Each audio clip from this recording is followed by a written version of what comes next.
목요일 새벽 예배를 하나님 앞에 올려드리겠습니다. 예레미야 1장 1절에서 10절까지의 말씀입니다. 베냐민 땅 아나돗의 제사장들 중 힐기야의 아들 예레미야의 말이라.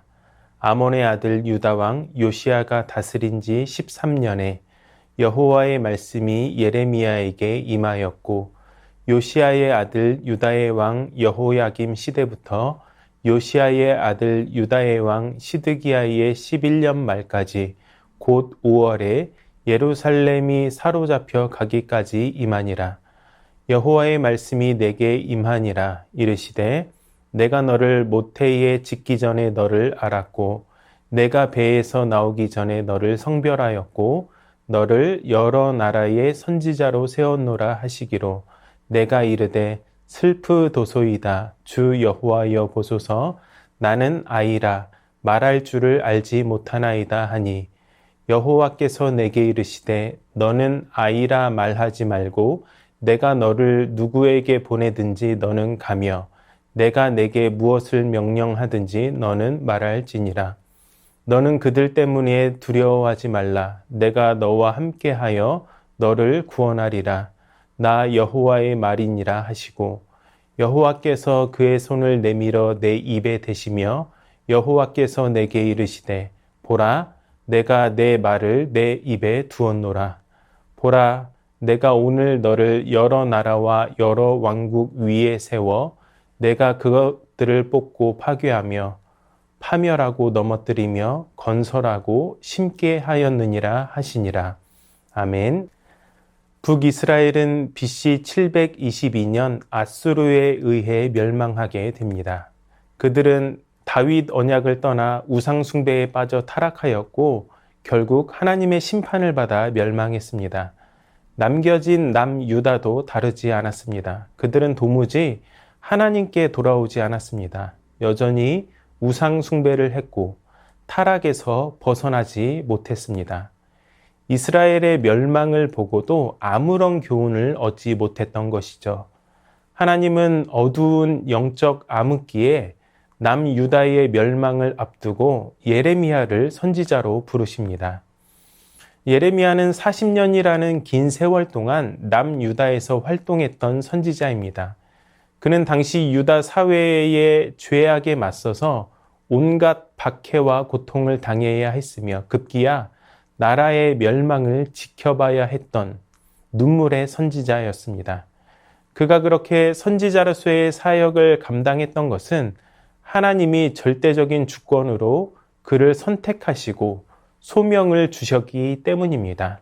하나님이 그의 삶에 어떻게 개입하셔서 사명의 길로 이끄셨는지 오늘 함께 살펴보도록 하겠습니다. 오늘 말씀 1절을 보시면 이렇게 말씀하고 있습니다. 베냐민 땅 아나돗의 제사장들 중 힐기야의 아들 예레미야의 말이라. 이 말씀은 예레미야의 출신에 대한 중요한 두 가지 정보를 제공해 주는데, 첫 번째, 그는 아나돗이라고 하는 곳의 출신이었고, 두 번째, 제사장 가문에서 태어났다는 것입니다. 예레미야는 베냐민 사람들이 거주하던 작은 마을 아나돗에서 태어났습니다. 아나돗은 다윗 왕 말년에 솔로몬과 아도니아 사이에 왕위 계승 문제가 불거졌을 때 아도니아를 지지했던 아비아달 제사장이 추방을 당해 머물렀던 곳입니다. 이러한 배경 때문에 아나돗을 거점으로 활동했던 제사장들은 당시 사회의 죄악에 대항하는 예언을 했으며 권력자들에게 핍박당하는 처지에 놓이곤 했습니다. 하나님은 예레미야를 그런 배경이 있는 아나돗에서 태어나 자라게 하셨습니다. 하나님은 예레미야의 출생과 성장에 개입하셔서 그를 선지자로 빚으셨습니다. 하나님은 예레미야가 태어나기 전부터 그를 아셨고 그를 성별하셔서 열방의 선지자로 세우셨다고 말씀합니다. 5절을 보시면 내가 너를 모태에 짓기 전에 너를 알았고 내가 배에서 나오기 전에 너를 성별하였고 너를 여러 나라의 선지자로 세웠노라 하시기로. 하나님이 먼저 하시고 선택하셨다는 것은 하나님의 백성 모두에게 해당되는 사실입니다. 성경은 하나님이 우리를 창세전에 그리스도 안에서 선택하셨다고 분명히 말씀하고 있습니다. 예레미야를 선지자로 세우신 것이 전적인 하나님의 주권이듯이 우리를 하나님의 백성으로 삼으신 것도 하나님의 주권적인 은혜입니다. 우리의 시작과 과정과 마지막을 아시고 선하신 주권을 따라 섭리해 가시는 하나님을 온전히 믿고 따라가실 수 있기를 주님의 이름으로 축복합니다. 그러나 주권적으로 섭리하시는 하나님을 믿고 따라가는 대신에 나의 출신이나 환경에 대해서 불만을 먼저 가질 때가 있습니다. 예레미야에게도 그렇게 말할 만한 핸디캡이 사실 있었습니다. 아나도 출신에 대한 언급은 그가 제사장 그룹과 성전에 비판적인 입장에 설 것임을 암시하고 있습니다. 앞서 살펴본 것처럼 아나도 출신의 제사장들은 사회의 죄악을 적나라하게 비판했고, 이는 기득권층인 권력자들이나 종교 지도자들에게는 눈엣가시였습니다. 실제로 그는 성전에 대해 너희는 이것이 여호와의 성전이라, 여호와의 성전이라, 여호와의 성전이라 하는 거짓말을 믿지 말라고 예레미야 7장 4절에서 외쳤고, 제사장들은 예레미야를 때리고 감옥에 가두었습니다. 우리에게도 만족스럽지 않은 환경이 있습니다. 경제적인 어려움이나 태어난 지역이 원망스러울 수도 있습니다. 그러나 하나님이 우리를 선택하시고 가장 적절한 자리에 두셨음을 의심하지 말아야 합니다. 스스로를 판단하고 제한해버리는 것이 아니라 부르심에 후회가 없으신 하나님의 섭리와 인도를 온전히 신뢰할 수 있는 저와 여러분이 될 수 있기를 주님의 이름으로 축원합니다. 하나님이 예레미야를 부르셨을 때 그는 자신의 연약함을 먼저 보았습니다. 그래서 아이처럼 말이 어눌하고 사명 앞에서 두려워하는 연약한 자임을 고백하게 됩니다. 하나님께서는 그런 그에게 선지자의 사명과 함께 약속을 주셨습니다. 8절을 보시면 두려워하지 말라. 내가 너와 함께하여 너를 구원하리라. 그리고는 손을 내미시고 예레미야의 입에 대셨습니다. 하나님이 손을 예레미야의 입에 대시는 것은 연약하고 무능한 그를 말씀을 대언하는 선지자로 세우시려고 능력을 부어주시는 표징입니다. 예레미야가 선포해야 하는 말씀이 무엇입니까? 하나님의 엄중한 심판입니다. 당시 선지자들은 유다의 죄악에도 불구하고 거짓된 평강과 안전을 예언했습니다. 그러나 예레미야는 하나님의 심판과 멸망이라는 엄중한 메시지를 전했습니다. 따라서 그의 입은 오직 하나님의 뜻만 선포하는 깨끗한 입이어야 했고, 권력자들의 핍박에도 굴하지 않는 권능의 입이어야 했습니다. 하나님께서는 이를 아셨기 때문에 예레미야의 입에 손을 대시고 대언자의 입으로 만들어 주신 것입니다. 하나님이 사명을 맡기실 때는 그것을 감당할 능력도 함께 주신다는 사실을 반드시 기억하시기 바랍니다. 게다가 하나님께서는 친히 함께 해주십니다. 그러니까 사명을 감당할 능력도 주시고 우리와 친히 함께 해주시는 분이시라는 것입니다. 그래서 우리는 하나님을 대적하는 세상에서 복음을 전하고 하나님 나라를 이루어가는 사명을 감당할 수 있는 것입니다.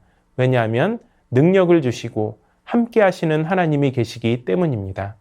그렇습니다. 하나님은 이 세상을 다스리시는 온전한 주권자이십니다. 그분의 부르심에는 후회가 없습니다. 그러므로 주어진 상황과 여건에 감사하고 하나님이 맡기신 사명을 충성스럽게 감당할 수 있는 저와 여러분이 될 수 있기를 주님의 이름으로 축원합니다.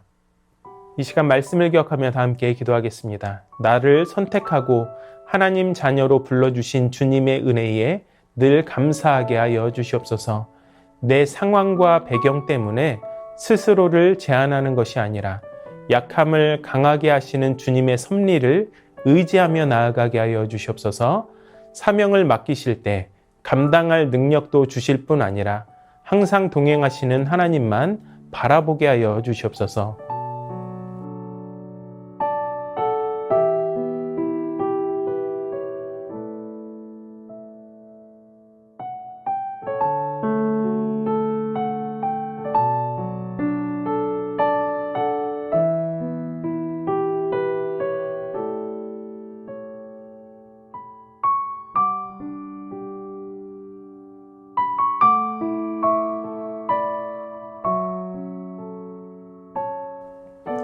나라와 열방을 위해서 기도합니다. 장마철 큰 피해 없게 하여 주시고 피해 입은 지역은 조속한 복구가 이루어지게 하시며 피해를 대비하는 지혜를 주시옵소서. 후쿠시마 오염수 방류 결정이 철회되게 하여 주셔서 하나님께서 주신 아름다운 바다 생태계의 파괴를 막아 주시옵소서. 짐바브웨 경제 악화로 목회자마저 해외로 이민 가는 경우가 늘고 있습니다.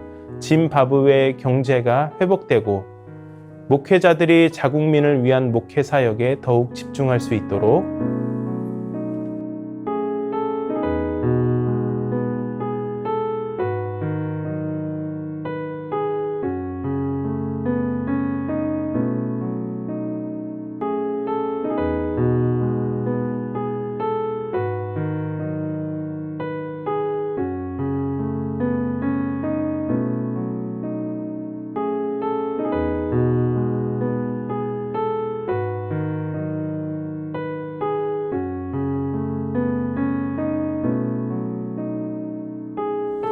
교회를 위해서 기도합니다. 담임 목사님 늘 성령 충만하게 하여 주시고 삶과 가정을 안전하게 보호하여 주시옵소서. 다음 세대 여름 사역을 준비하는 손길 위에 은혜와 정교함을 더하여 주시옵소서. 신천지와 같은 이단을 멸하여 주시고 주의 몸된 교회에 절대 틈타지 못하게 하시며 이단을 분별할 수 있는 영적인 민감함을 주시옵소서.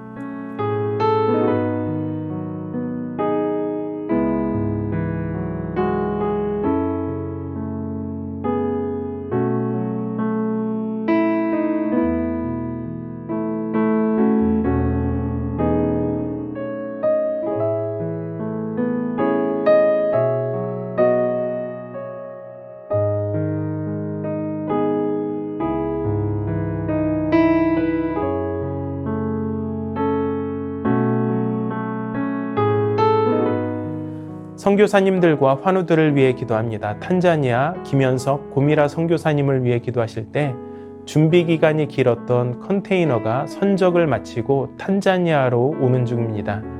베이스에 도착할 때까지 아무런 사고 없이 잘 운반되어져서 앞으로의 사역에 귀히 쓰일 수 있도록 행정 처리도 지연되지 않고 진행되도록 어린이 예배에 참석하는 아이들이 말씀을 깨닫고 예수님을 만나기를 소망하는 아이들로 자라날 수 있도록 날이 점점 추워져 감기 환자가 늘어나는데 마을 주민 모두 건강하게 이겨낼 수 있도록 이제 곧 탄자니아 선교사 수련회가 열리는데 참석하는 모든 분들이 영적인 재충전과 좋은 만남의 시간을 통해 회복되어지는 귀한 수련회가 될 수 있도록 준비하는 손길에도 주님의 특별한 은혜가 넘치도록 환우들을 위해서 기도합니다. 주한숙 권사님, 우울증, 불면증으로 입원 치료하고 계시는데 온전한 회복이 있게 하여 주시옵소서. 김진옥 집사님 어머님, 이덕림 권사님을 위해 기도하실 때 혈액암으로 투병 중이신데 항암 후에도 거부 반응이 없게 회복될 수 있도록 최경아 집사님 아버님, 폐렴으로 고생하고 계신데 속히 회복할 수 있도록 고부덕 권사님, 담도암으로 수술하시고 이제 아침 저녁으로 항암약을 드시고 계시는데 6개월간 항암을 하실 때에 아무런 부작용도 생기지 않도록 차영미 권사님 육종암으로 투병 중이신데 검사 결과가 좋아서 항암을 중단하고 관리에 들어가시게 되었습니다. 완치까지 우리 주님께서 지켜주시고 보호해 주시도록 김명자 성도의 자부 배지양 성도를 위해서 기도해 주실 때 암이 전이됨으로 고생하고 계시는데 온전한 치료를 위해서 또한 이를 계기로 온 가족이 예수님을 믿고 구원받는 역사가 있도록 기도해 주시기 바랍니다. 권호순 권사님 암이 전이되었습니다. 원자력 병원에서 검사 후 치료하고 계시는데 치료의 길과 방법을 우리 주님께서 열어주실 수 있도록 윤금덕 권사님 허리 통증으로 거동을 못하고 계십니다. 시술 후 다시 일어서서 걸으시고 예배당에 나오실 수 있도록 이기범 집사님, 강동엽 어린이, 이민환 권사님, 신혜란 권사님, 추명우 성도님, 추승민 형제님, 이춘실 집사님, 김인혜 집사님, 최혁기 성도님, 이길태 집사님, 김찬준 집사님, 김영자 권사님, 정순군 권사님, 김봉남 권사님, 김광순 권사님, 박문천 집사님, 노성빈 형제, 최혜랑 집사님 아버님 이 시간 선교사님들과 환우들을 위해서 기도하시고 개인의 기도로 하나님 앞에 나아가도록 하겠습니다.